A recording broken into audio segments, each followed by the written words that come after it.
Hi guys, we are back with episode 7 of Kiss Goblin and you are watching Web Crease. And इस episode का title है इन्फेटुएशन warning. Episode की starting में दिखाया जाता है कि बेंसुक सेवेंथ इमोशन को भी एक्सट्रैक्ट करता है और योना के पूछने पर अब योना से अब ये कह देता है बेंसुक कि उसे नहीं पता कि ये जो नया इमोशन है वो कौन सा है, वो असर भी नहीं दिखा रहा है। और योना अब जानना चाहती है कि ह्यूमन बनने के बाद बेंसुक सबसे पहले क्या करना चाहेगा। जब बेंसुक सोच ही रहा होता है कि अचानक से योना कुछ देखती है और फिर बेंसुक को गले लगा लेती है और वहाँ पर एग्जॉस्ट आया होता है और योना बेंसुक को गले लगा कर रखती है। तो वो बेंसुक से पूछती है देखने के लिए कि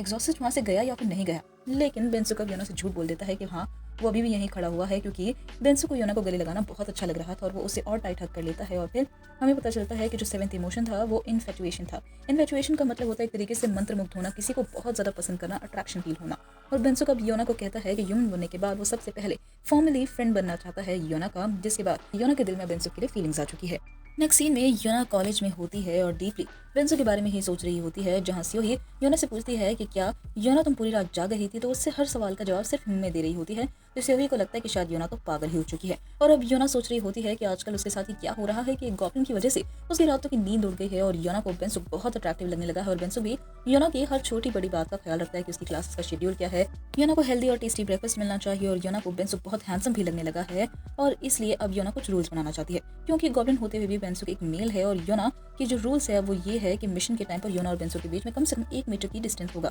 क्योंकि उस डिस्टेंस की वजह से दोनों को अनकंफर्टेबल फील ना हो एक दूसरे से टकराने के बाद। तो बेंसुक भी कुछ सजेशंस देना चाहता है, क्योंकि घर का रेंट वो ही दे रहा है और घर का जो सारा काम होता है वो भी बेंसुक ही करता है, जिसमें सबसे पहले बेंसुक चाहता है कि योना अपने बालों को फ्लोर से खुद उठाए, क्योंकि वो कितना भी साफ कर ले लेकिन उसके बाल फ्लोर से खत्म ही नहीं होते हैं। और बेंसुक चाहता है कि योना उसके कपड़े तय करने में भी हेल्प करे, क्योंकि भले ही बेंसुक ने पहले ये वादा किया था कि वो घर का सारा काम करेगा, लेकिन घर का सारा काम करना बहुत एग्जॉस्टिंग होता है। और बेंसुक को अब टीवी देखकर हंसी आती है या रोना आता है, लेकिन जब वो योना को देखता है तो उसे कंफ्यूजन होता है। और अब बेंसुक को भी योना बहुत प्रेटी लगने लगी है और बेंसुक हमेशा योना के साथ अच्छा रहना चाहता है और वो अपनी दिल की बात को ठीक से एक्सप्रेस नहीं कर पा रहा होता है। और यही सारी बातें योना के दिमाग में चल रही होती है जब वो कॉलेज में होती है।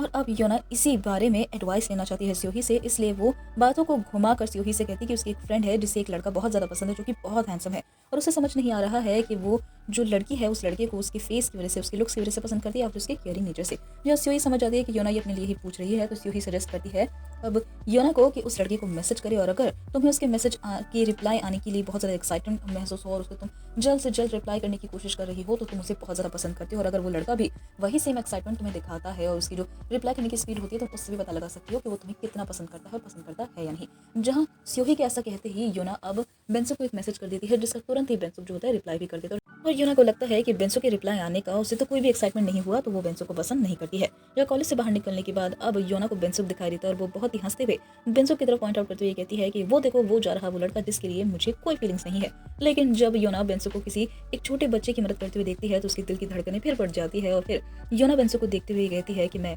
बहुत बड़ी मुश्किल में फंस गई हूँ, मैं अब क्या करूंगी। जहाँ बेंसुक भी योना की तरफ ही देख रहा होता है और अब इन दोनों के साथ क्या होगा, क्या ये दोनों ही एक दूसरे से प्यार करने लगेंगे, क्या अपने दिल की बात एक दूसरे से कहेंगे और क्या अब एग्जॉस्ट अभी भी मुसीबत है या फिर अब एग्जॉस्ट का भी माइंड बदलता जा रहा है बेंसुक को लेकर। इन सभी सवालों के जवाब पाने के लिए हमारे चैनल को सब्सक्राइब और चैनल की नोटिफिकेशन जरूर ऑन कर लें, जिससे आने वाले एपिसोड की सारी अपडेट्स आपको जल्द से जल्द मिल जाए। और वीडियो को लाइक कर कमेंट बॉक्स में जरूर बताएं कि ये सीरीज आपको कैसी लग रही है। फिर एक बार मुलाकात होगी इसके नेक्स्ट एपिसोड में। Till then take care, bye bye.